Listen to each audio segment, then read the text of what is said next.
ladies and gentlemen. Welcome to the Sober is Dope podcast. I'm your host, Pop Buchanan, and I am very, very excited to have a special guest on the podcast today.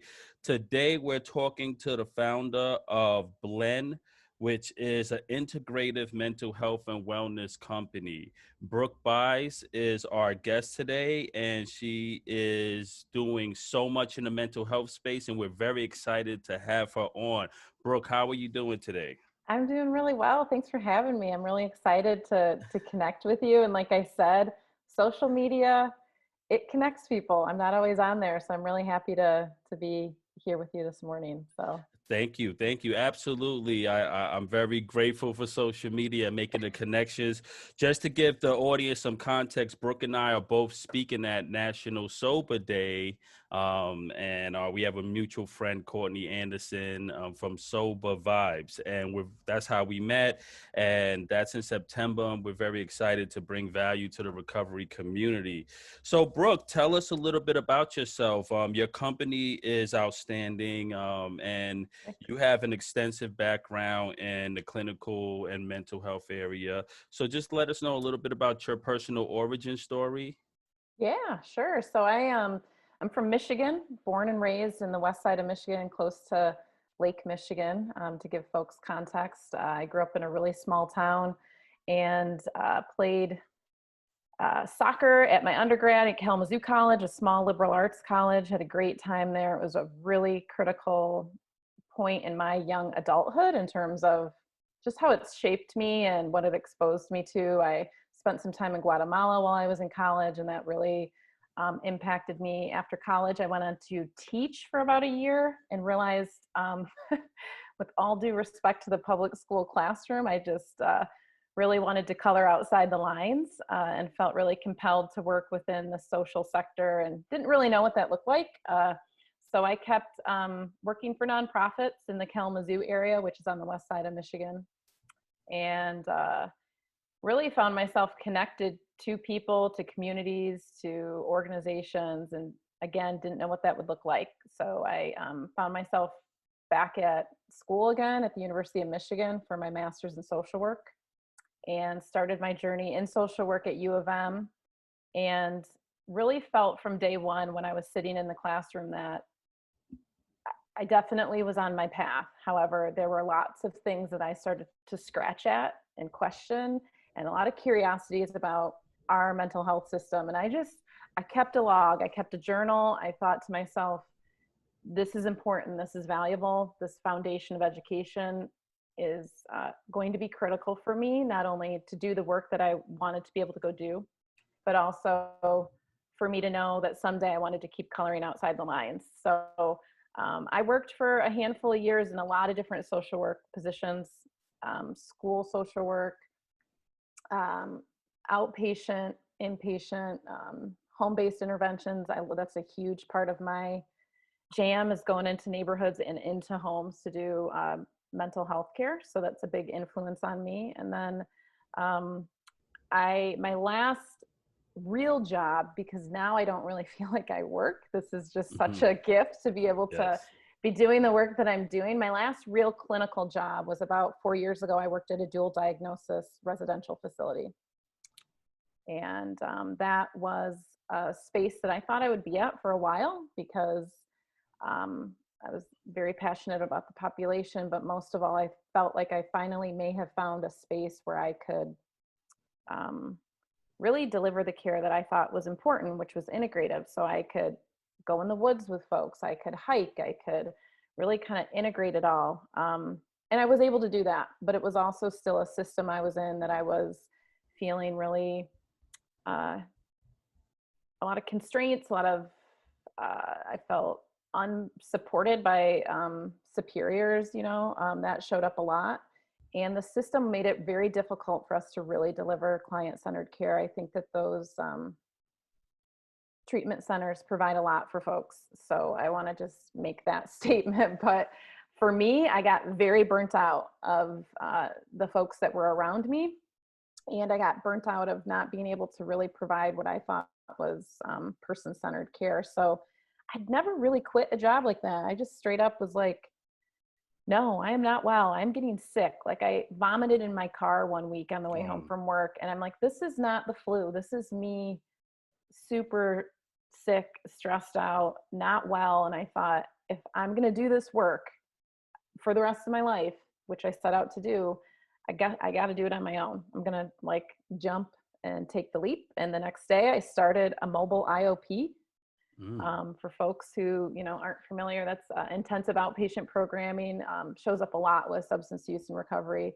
And I really went to folks' homes that I kind of got connected with in the community and started my business out of people's houses, really providing them with wraparound care. And my business has grown over the past 4 years since then. And we do a lot more than just substance use and recovery now, but that was really the core of it, was the catalyst. I really struggled discharging the women that I was seeing and the men that I was seeing, knowing that I would see them again soon. And I know that that's part, I know, complicated and complex, and that's part of the cycle, but I had a lot of trouble with that. And so I've been really fortunate to be able to grow the business and have a team. So that's my not so brief elevator speech.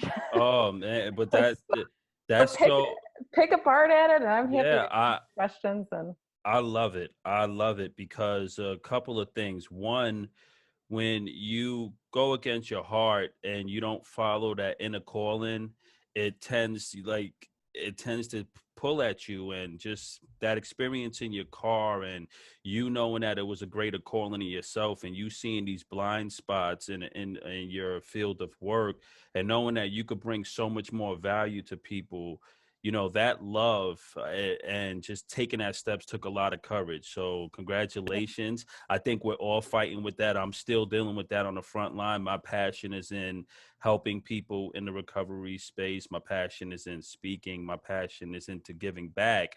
But then, you know, you still have to put money on the table, and you still have to fight that kind of that balance. So thank you. And the one thing I want to say is, in my case, I'm particular. So I would traditionally be the patient, right, in this scenario, in this exchange, because I could go back 8 years ago when I was struggling in my addiction. And if I didn't take an integrative approach, I wouldn't have such a high success rate in my recovery. And the Sober is Dope podcast is all about the, you know, combine, we call it the all-in approach, doing as much as we can to help heal the pain of the addiction and the mental health. So you're the perfect person to speak to. And I love your company name, Blend, and it's spelled BLND, which thanks, man. I appreciate that. You know, we've had a lot of interpretations of that. Believe it or not, blonde. And it really is actually, it's based on a client story, actually. We, in, I think, year one of our business, part of our model and part of really what we were piloting, we were really doing patient client centered sort of, we're going to follow your lead today. And some of that was, if folks, we were serving them in their homes, and the goal is to, like, let's get you connected, obviously to yourself, but to community. And we will be there with you to connect with community, but we're going to kind of start pushing a little bit, because we do believe in that community, and that connection is really vital. So we took one of our clients to Kalamazoo Candle Company, which is downtown Kalamazoo. They distribute candles all over the world now, pretty amazing scents, but they do candle making workshops.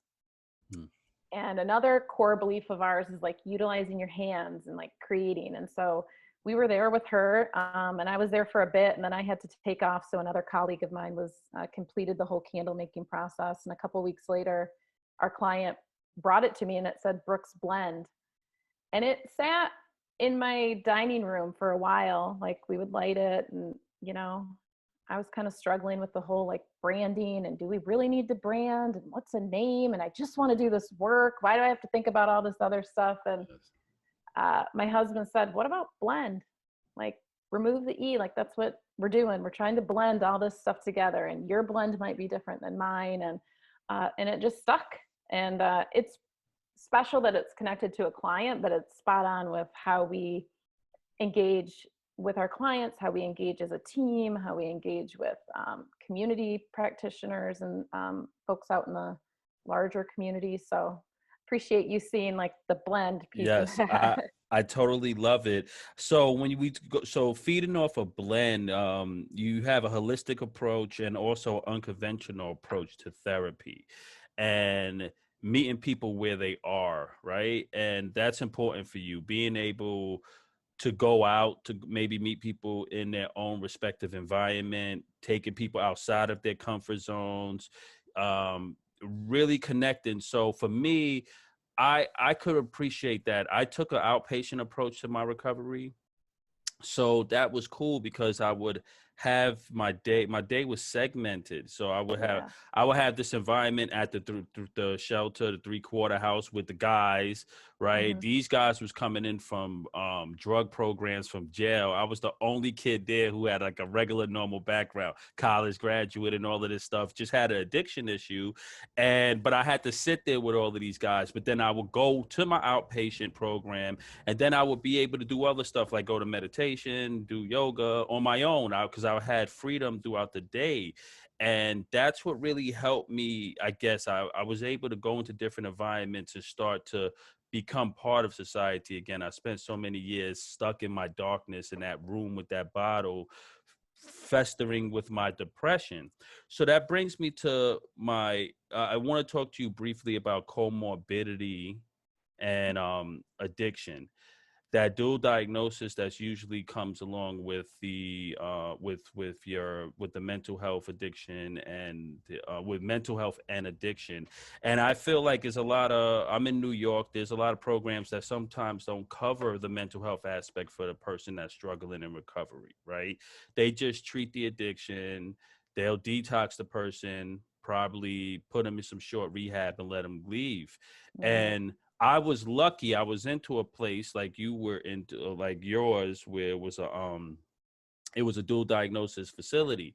So they did a psych social, and Yeah. they sent me to a mental health, a psychiatrist, a therapist, figured out if I needed medication, and also had me into the addiction programs. So can you talk about comorbidity and mental health and how it relates to addiction, or how addiction could fuel mental health issues? Yeah, absolutely. So, I think our culture and our systems have done an excellent job of like this binary. We do that naturally anyway, but like separating, we Yes. separate the mind from the body. We separate, you know, addiction from mental health, or I think not always overtly, but it has occurred kind of within the system. And we've had a lot of, you know, fairy tales, marketing, and other kind of hocus pocus in the larger macro sense that has kind of continued to sort of fuel these like perceptions and conceptions of addiction and what that looks like and what that might be separate from mental health. I think we're in a such better place with how public we're becoming with addiction and recovery. So that's really awesome that hopefully there's many people that are looking to integrate.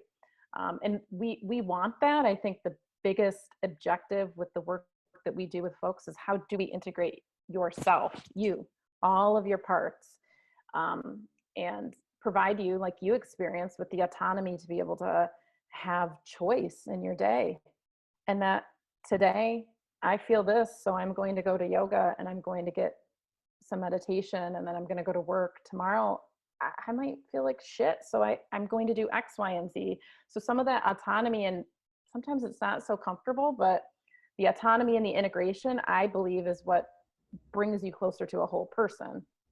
So all that being said, with comorbidity, our, much like you experienced, a lot of systems are set up where it's just detox. I had a young woman that just admitted a couple days ago into an acute ER detox setting. It is what it is. It's going to safely detox this individual.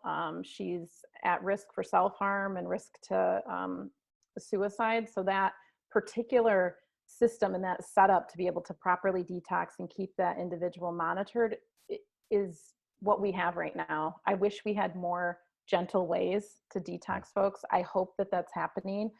We're dabbling a little bit with that in terms of home-based detox and how we can help folks, because there's a huge aversion to going to ER and to go to acute care or calling the ambulance. So that separation exists, and the piece around mental health and addiction, the lens that we always look through is environment, trauma, your world. What is going on with you? This just didn't pop up. There are stories, there are narratives. How do we get to know you? Yes, there is a debilitating condition that's occurring, but they are linked hand in hand. And unfortunately, again, because of some of our systems, we have to admit folks into treatment facilities based on the severity of your addiction. Mm. And then once you're in, then we clinicians have to make a mental health diagnosis in order to then provide you with treatment.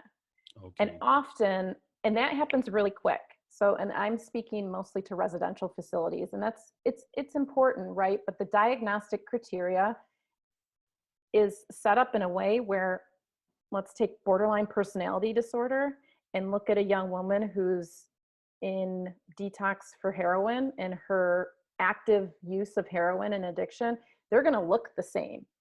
So then we plop a borderline diagnosis on this young woman who, of course, she's taking risks. Of course, she can't assess consequences. Of course, you know, there's all these other criteria. So now we've just slapped a whole new label on this person.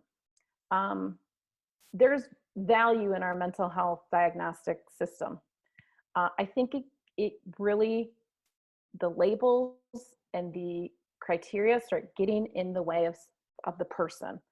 And so we love spending an extra amount of time, that biopsychosocial, digging into like the trauma history, digging into environmental, digging into your birth story, what else is going on, and really kind of connecting that this is not a deficit, that this happens to be a path that sometimes is just quite progressive for a lot of folks. They don't realize that they're now, oh, okay, now I'm using much more frequently. Obviously, some substances take on it's not as progressive, for instance, as alcohol, but that's our lens. They do go hand in hand. I believe that the whole person should be treated. I also believe that until someone is sort of detoxed and you give them some time, like just give some folks some time before we start treating a severe mental health diagnosis, you know, because then it gets all mixed up. And then there's a whole medication regimen that's plopped into them. And now they're taking PRNs and all these other pharmaceuticals. They have value again, but it starts to become not person-centered. So I can't say that enough. And with trauma, we want to take time to explore what trauma is with folks.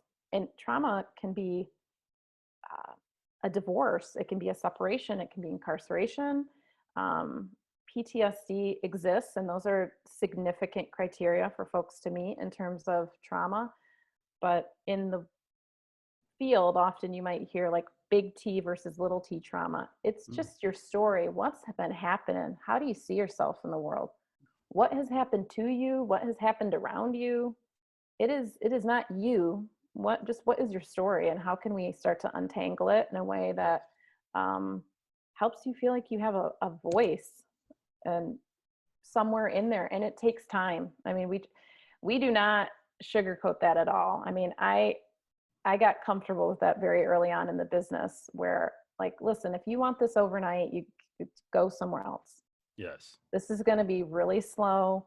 It's going to be like moving through honey, and it's not going to be sweet at all. It is, you're going to relapse. We're going to run into walls over and over. Your family's not going to understand. It's clunky, but the clunkiness is where all the jam is. Where's all the jam? That's right. That's right. So I hope that addressed, you know, I'm pretty passionate about like the environmental pieces and trauma and just people's histories and stories. And the addiction is a part, and there's lots of parts of people. I love it. You said a lot of pivotal things. One, trauma. We know trauma, right? I love that. Big T, little T.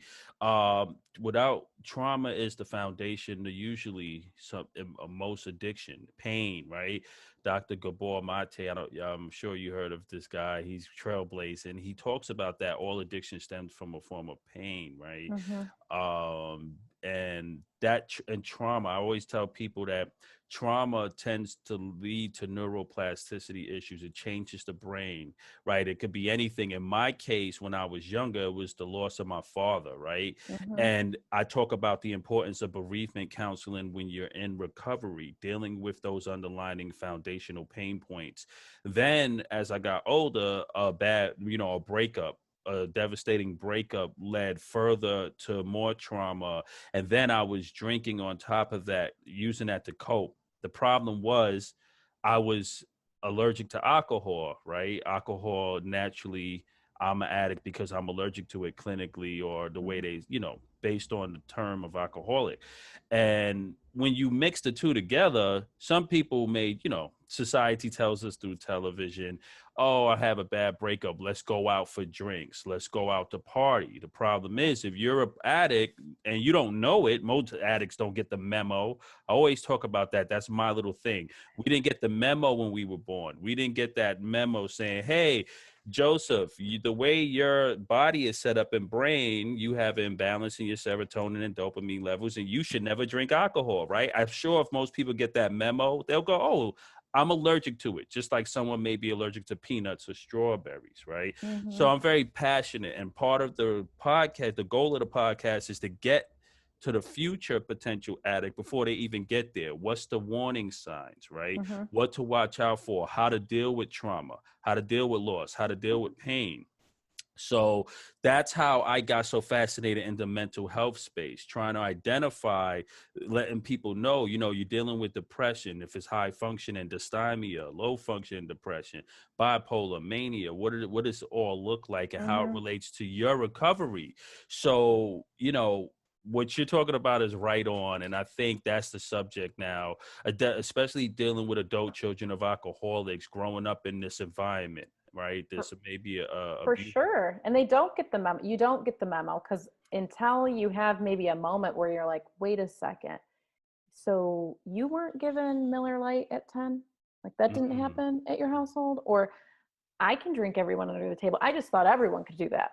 So when mm, you grow up in a system where it's just part of it, just like any other environment where you're like, that light bulb is kind of too late in the sense of how impactful it is from 0 to 5, 5 to 15. And if around 17 you start to 18, 19 start to think, oh, okay, wow, not everyone like hung out and drunk with their relatives at like 8, 9, 10, or maybe I do have a high tolerance, and that doesn't mean that it's awesome, come drink with me. That means that high tolerance is really a dependence cycle. yes.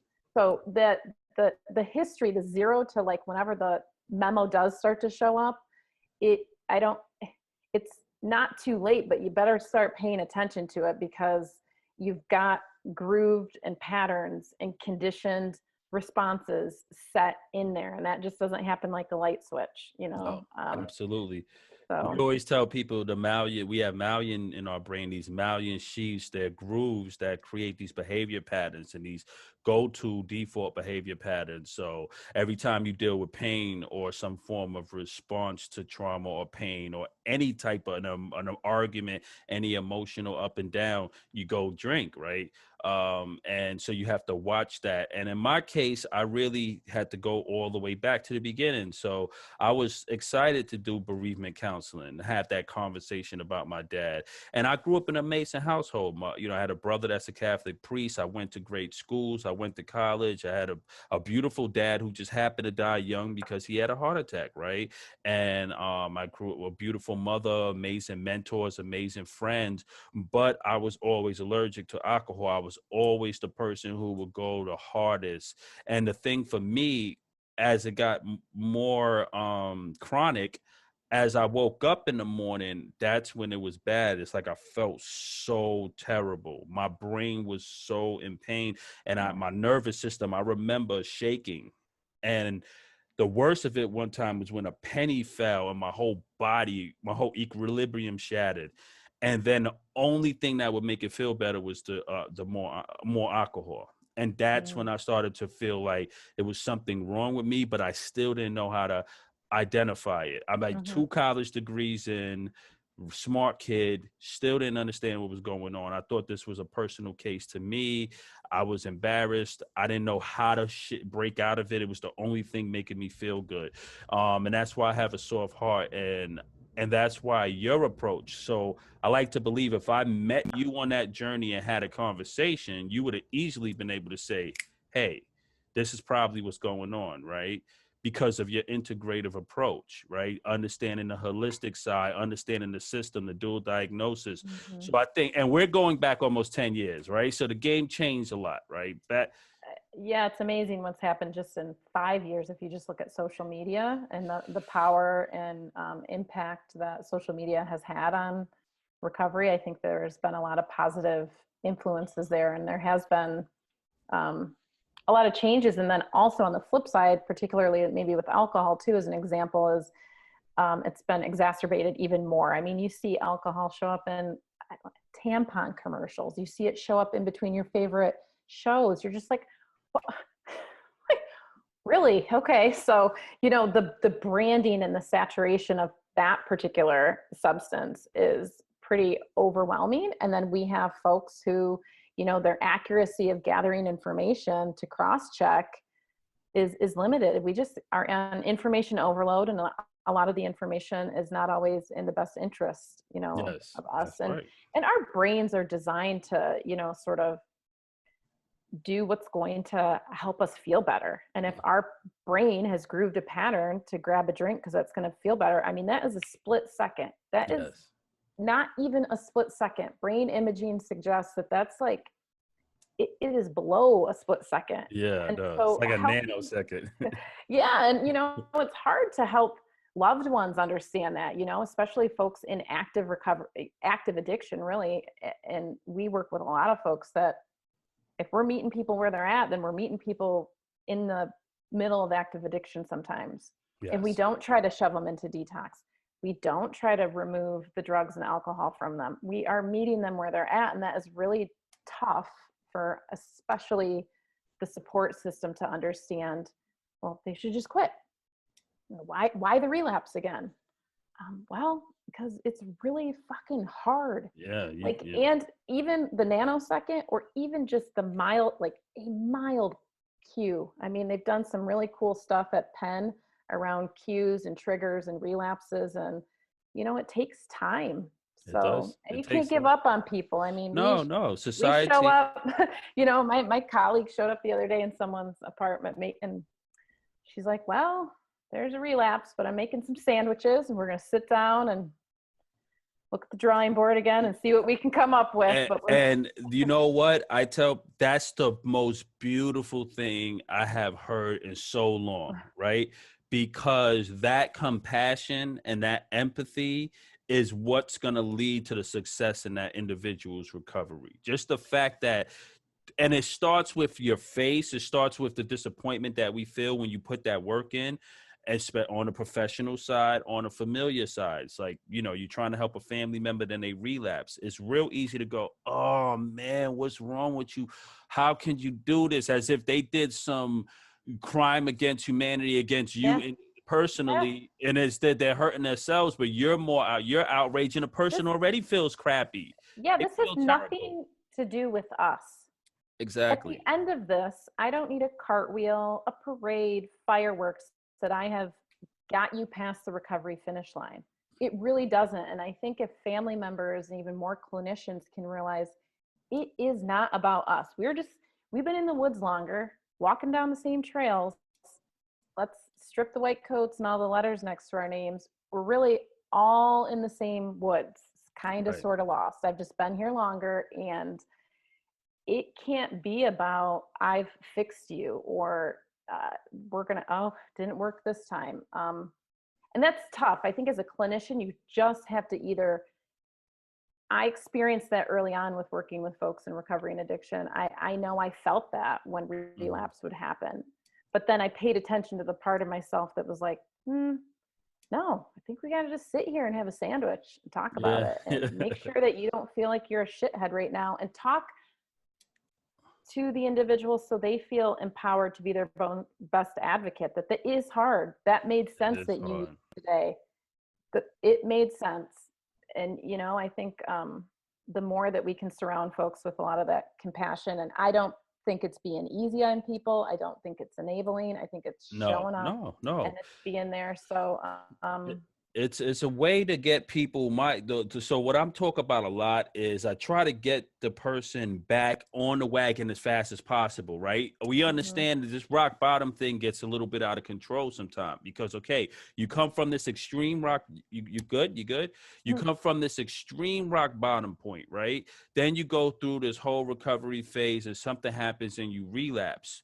The guilt and the shame alone can set a person back. And I'm qualified to speak about this because I went through 2 or 3 relapses and I finally found my success. So I'm letting the world know, even on your end, for families' ends, what the addict needs in most cases is the proper encouragement, because the turnaround time could be 3 hours to 3 days to a week, and the person's right back in treatment, and this time they're reinforced. Well, we see a lot on Twitter and through and Instagram and Facebook through our forums, right? We have all these addiction forums where we go and we have support forums. You'll see when a member relapses in the shame, right? They'll come in and they'll go, oh my God, I hate myself. Last night I relapsed. I guess it's back to the drawing board. I guess I lost all of this successful time. It's all of this guilt. And I'm like, look, you don't like the recounting back to day one is sometimes harsh. I'm like, people's going to have a slip. You don't have to take their 300 days and say, go back. You could do that once they get a little bit more healthy. Don't do it while they're still in the initial shock of don't make them shove the tokens back down. Yeah. Like you gotta just take it easy. And I mean, I always tell our clients, you have a lot of numbers. Yes. There's a lot of numbers, and however you want to track them and however you want to kind of categorize them, they all matter. Yes. They really do. And I think, there is a lot of, definitely a lot of shame attached to that relapse piece. So so thank you for that. I know we spent some valuable time there, and that means so much to me because a lot of people don't get it, and a lot of people listen to the podcast that's still in active addiction, and I get the lone emails here and there where they tell me they're struggling, they're fighting, and they appreciate it. So hearing this is going to go a long way. So the message we're sending is be patient with yourself, love yourself, take time, register your relapses or your slips for what they are. They're part of the journey. Don't abuse that, because I always tell people between relapses and rock bottoms are a lot of deaths, right? So our goal is to keep you alive so you have a fighting chance to make it. To just love yourself and be compassionate. Can we take a detour and talk about the brain a little bit? Yesterday you launched something really incredible. Cool. And it was your hippocampus workshop and the hippocampus training. And I'm so fascinated with this. So can you talk to us a little bit about the brain, your company BLND, this new program you have, training the hippocampus? I love it. And I'm very excited to hear more. Thank you for that brain love. So we're, our team, I would say that my love for the brain probably started when a little bit in social work school, but I think you either just are sort of curious about it. I mean, it is a pretty significant muscle up there that's fairly responsible for quite a bit. And I think it shouldn't be so distant from anyone, really, that the more that we can learn about our brain, the more that we can educate folks in a manner where they get it. Like, it isn't this like weird scientific, neurological, lots of jargon attached to it. It is a brain. It functions, it supports, it's really valuable. It has a lot of potential for regrowth and, the plasticity piece. So we love the brain, and our objective as a company and as a team is to be able to try to connect with folks about their brain, talk to about the brain in treatment, in sessions, but also start hosting some of these workshops and these educational sessions to give folks chance to understand the certain parts of the brain and what they're doing, and connect the why they're doing something, a behavior, and how it could negatively or positively impact the brain. So, whether it comes with the hippocampus, in terms of memory, executive functioning, our ability to be cognitively sharp during the day. The hippocampus is a region where, with the influence of quality sleep, exercise or movement, however you want to kind of categorize that, nutrition and mindfulness, that kind of combination really strengthens that region of the brain in adulthood. The brain, we've got rapid growth 0 to 5. Okay. Then it kind of takes a little bit of a break, hangs out. Then around 12 to 26, and it is 26 is when it is the adolescent brain. So anyone who is an adolescent or is in the world with their beautiful adolescents, I have a really special adolescent in my household in terms of, it is because their brain is going through so much, and we know that about adolescents, but it's 12 to 26. Then just after 26, the brain rewires for adulthood. And that is sort of the phase where, okay, personality, identity, parts of the brain in the region have molded. However, there is plasticity. There is the opportunity to strengthen a region like the hippocampus.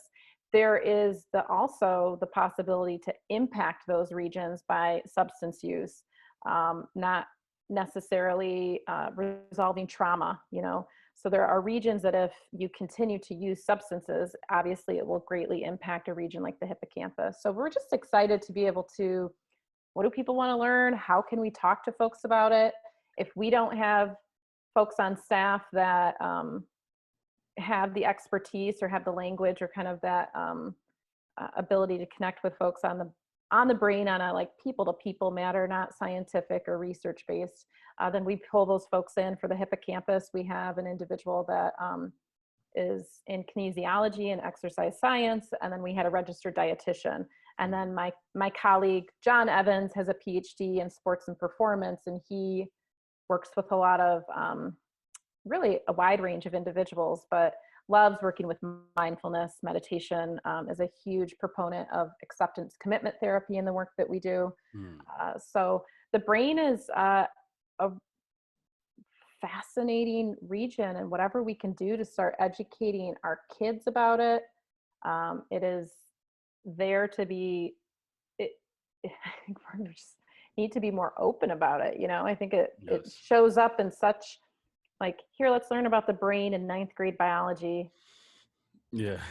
And then, again, it's it's not integrated. I think it is presented oftentimes in a way where we either feel unwilling or unprepared to kind of engage with certain regions of the brain or talk about it. But we love it. We think it's an important part of psychoeducation for especially folks in addiction and recovery. Yes. To understand what you were referring to earlier, that there's pathways. Listen, like, this is a pretty intense muscle up here. Correct. It is not your will, or it's not that you don't have passion to try to get clean. It is a system of pretty sophisticated communications in your brain that has been wired, has been grooved. And we're not even talking about like way back caveman brain and how our brain is still behaves in a way that protects us. So correct. That psychoeducation piece is not only interesting and fascinating, but important for folks across the mental health spectrum, but also addiction and recovery, to know that there is value in understanding it, that it's not just that you just can't do it. Like, maybe I'm not cut out for being clean because I just don't have the willpower. No, this is pretty significant. So yeah, we love the brain. We hope we can do, I've done a lot of work with adolescents and addiction, and just harm reduction, essentially, with adolescents, and trying to think about how we might be able to approach adolescent brain health and substance use along with harm reduction approaches, which is essentially like, you will likely have substances show up in front of you because of how you're wired and your inability to measure consequences and risks. You will likely try that substance. How do we as mental health professionals engage in adolescent mental health therapy that allows them to kind of almost role play to get them accustomed to know that, yeah, uh-oh, you had a drink at a party. How did that? Because this black and white, like don't do drugs, don't Yeah. drink, Yeah.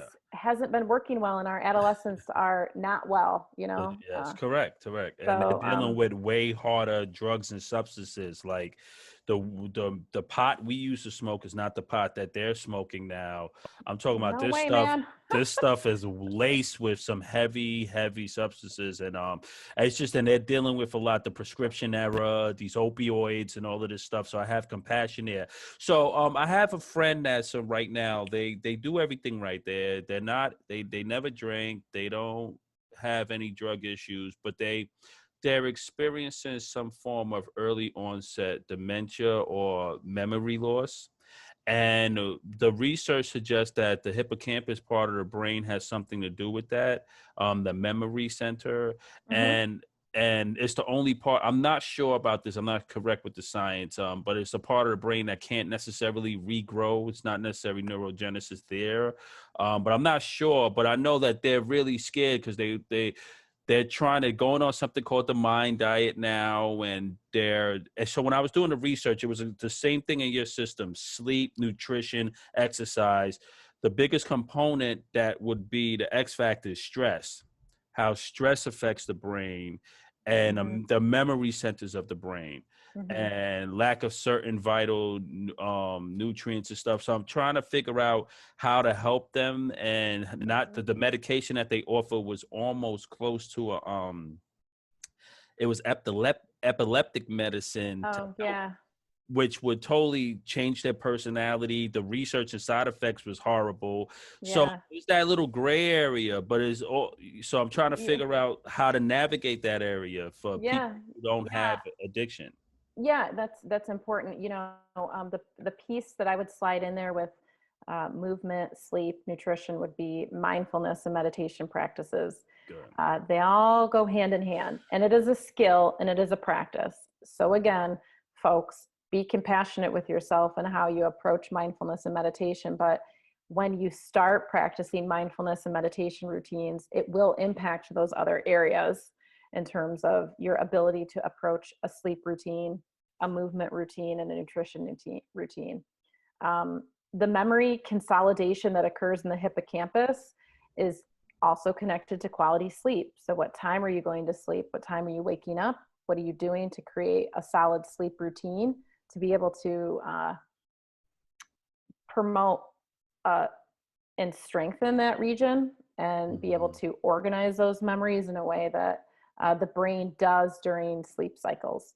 So I would recommend, mindfulness and meditation in a skills-based practice for folks would be really important. And what I mean by that is really looking at it like training and really practicing that, practicing mindfulness in a way that you are slowing down, that you're able to kind of connect with those other areas that do make a whole lifestyle and a holistic way of living and a whole well-being. So the mindfulness practices are really key. You hear a lot about mindfulness, but there are skills, approaches, ways in which it doesn't have to be so disconnected from the rest of you. So if someone is receiving medication for, early onset dementia, if they want to look at another, you want to look at the whole piece and look at how mindfulness might be able to support that individual.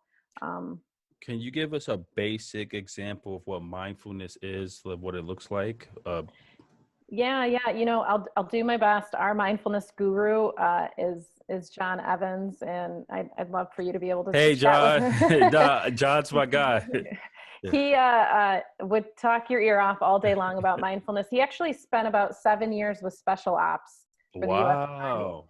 So to give you some insight into terms like where his approach comes from is, he was working with folks that had to kind of essentially train them with mindfulness practices to be in the present moment because they have 9 million other agendas and strategies and environmental factors going on while they are trying to complete any part of a special ops mission.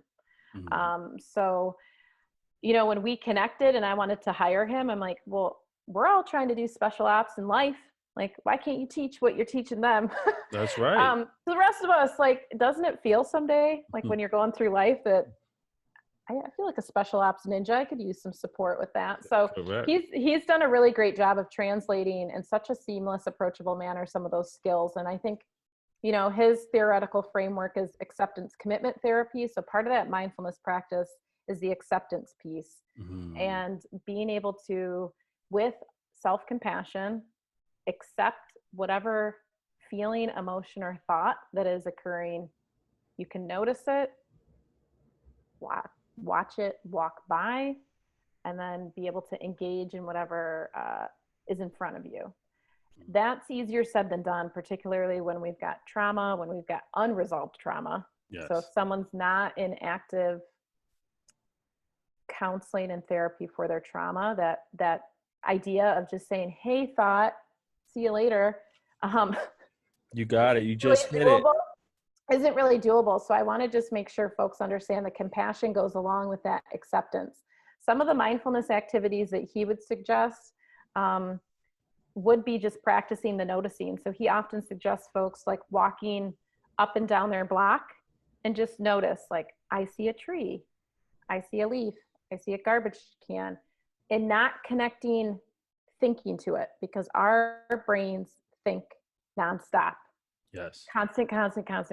They are not always, it's really not a good friend of ours. The brain's great, but it also really causes quite a bit of combustion for us. So what I mean by that is, if I'm walking down my street and I notice the trees and I notice the leaves are starting to change here in Michigan, I'm just going to notice that. I'm not going to think, oh man, I hate the fall. I really love it's so nice and warm now. Like, I'm just noticing the leaves are changing, and then I'm moving on. And then I see garbage cans. Oh, did I set my garbage can out? Oh, I hate garbage. No, I'm just noticing. So that's that mindfulness piece and present moment connection. Thank you. You are in it. And listen, we can't be in it all day long, folks. It would be exhausting to be present moment connected, but we are a very disconnected society. And we are so disconnected from ourselves. So we're really looking to go from like here to here, and just to be able to practice it. We're not asking you to be like home runs with mindfulness, or else you would be exhausted. Okay. Some simple exercises too, he suggests really early on. While you're in the shower, mindfulness, I'm putting shampoo in my hands, I'm washing my hair. Not, okay, I gotta get out of the shower, I gotta make coffee, my kids are out there. Again, it's just a practice. And honestly, the more you're able to kind of do it in some of your natural patterns, brushing your teeth, walking down the street to get the mail. If it's also coupled, I say it's important to couple it also with, if you've got the access to resources or ways in which you can also talk through whatever it is that you might need to talk through. Good old fashioned verbal processing goes a long way. There's no magic here, folks. It's just open the space and let's start talking. Oh my God, Brooke, you just gave us the absolute cocktail, the most helpful one, and that's I love it, because now I know I could go back to my friend now.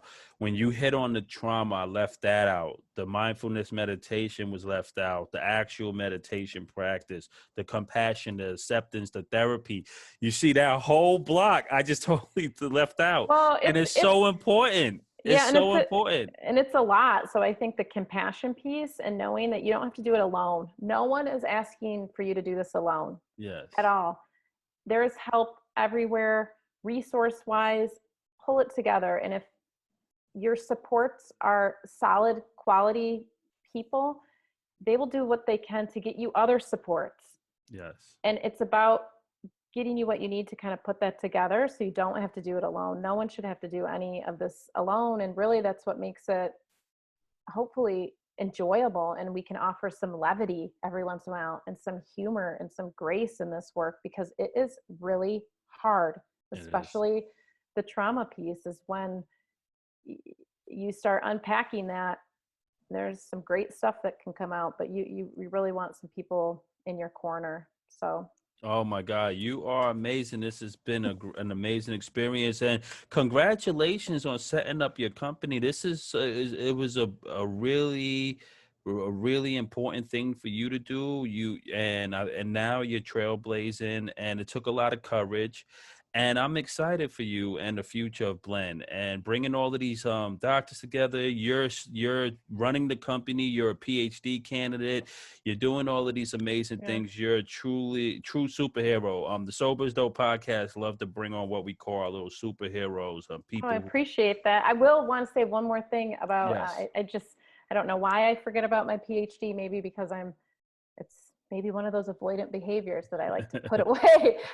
I'm almost there, but I just want to shine a light on the research that I'm focused on, which is gender responsive approaches to addiction. yes, So we're yes, looking at gender, that a man's experience when a man engages with a substance for the first time and a woman's experience engaging with substances for the first time are for two very different reasons.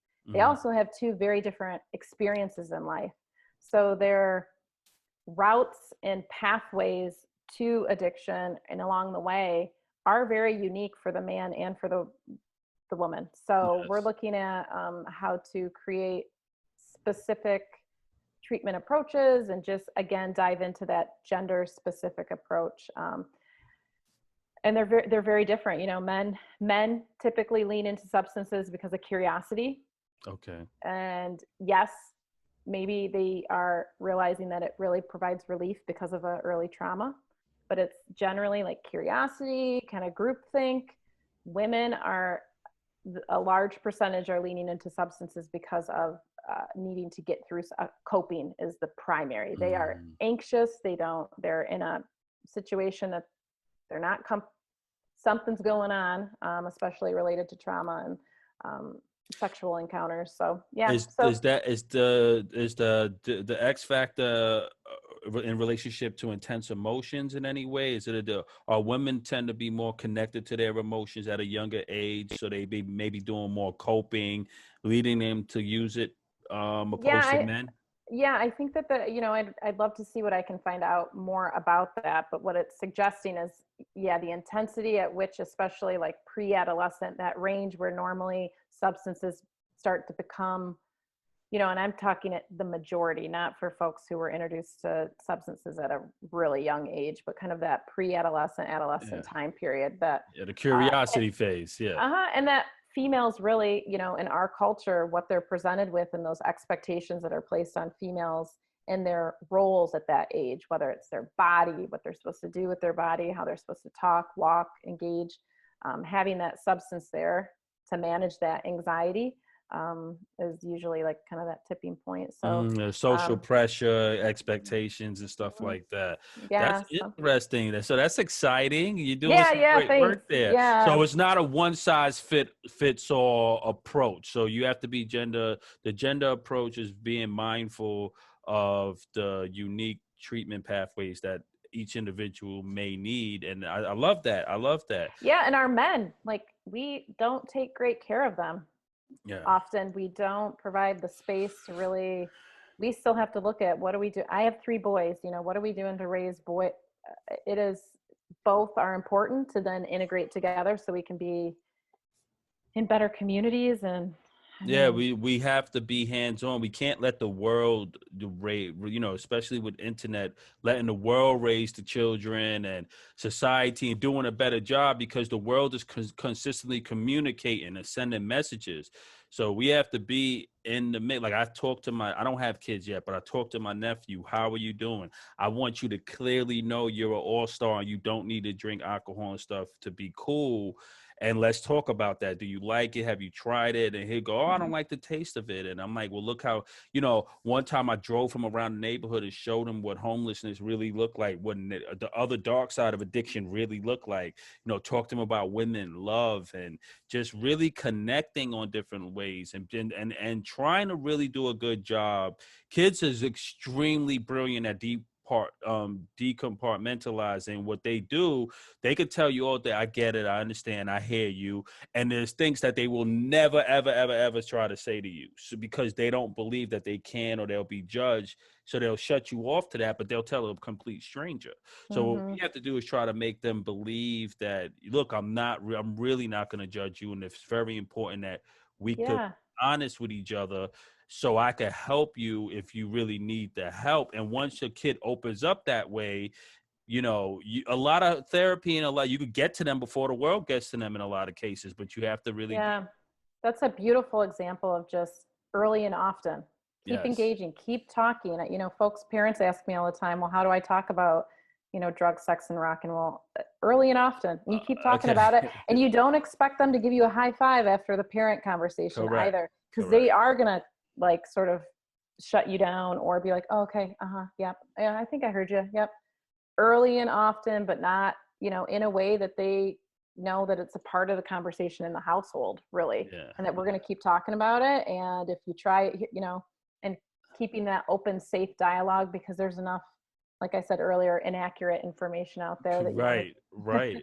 And the beautiful thing is the early and often helps with the subconscious programming, because we know the first 7 years of a child's life, they pick up all of the cues from their environment. That's usually part of their default programming and stuff like that. So when you consistently talking to them and you saying these things, that could kick in. I mean, stuff that my mom was telling me that I thought I didn't even take in was hitting me in my 30s when I was struggling, like in my late 20s, because I got sober close to going into my 30s, thank God. And I love the fact that now I understand why I was so wild till 27 and 28. I was like a late adolescent brain.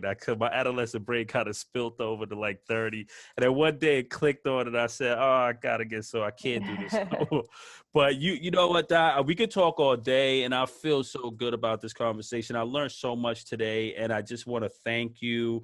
I'm gonna leave all your information in the show notes and stuff like that. So before we go, can you just tell everyone in the community where they can find Blend? Tell them and give them any advice and any closing remarks. The floor is yours, and just God bless you and thank you so much for joining us on the Sober is Dope podcast. This was a lot of fun. I have a lot of fun when I can smile and laugh and have really great, candid conversation. I think that's something what I would leave you all with, is that's our approach, and what we hope for people is to be able to meet them literally and figuratively where they are at, wherever they are in their journey, whatever phase, and to be able to start modeling what we want for your life, which is a lot of independence, to try to find your voice in your recovery, whatever that recovery looks like. So, and we do that. We really do it one day at a time, and we really customize it with you.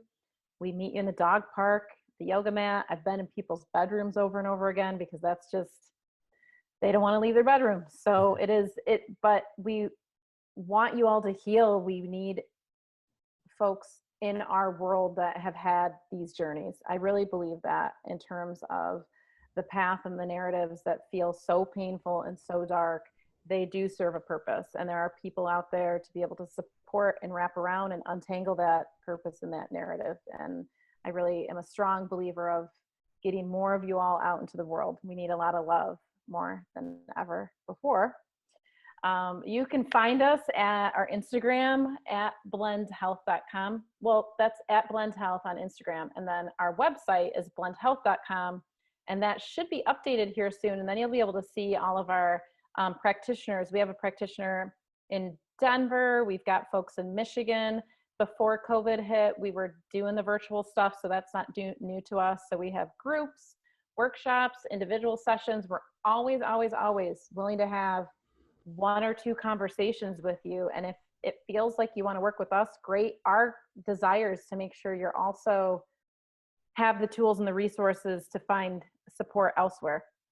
The mental health care system is cumbersome. So one of our missions as a group is anyone that comes in contact with us, great if they get to be a part of our community. But what we want to do is open the pathway and make the bridge to their next support just that much easier. So we'd love to see you on Instagram, love to have folks connect with us in any way that they feel comfortable. So appreciate being here and talking about it. Ladies and gentlemen, you heard it from the one and only Brooke Buys, founder of BLND. She is excellent. She's doing a lot in the integrative mental health and wellness space. I love you all. You're listening to the Sober is Dope podcast. Go in peace, and I'll catch you guys on the other side.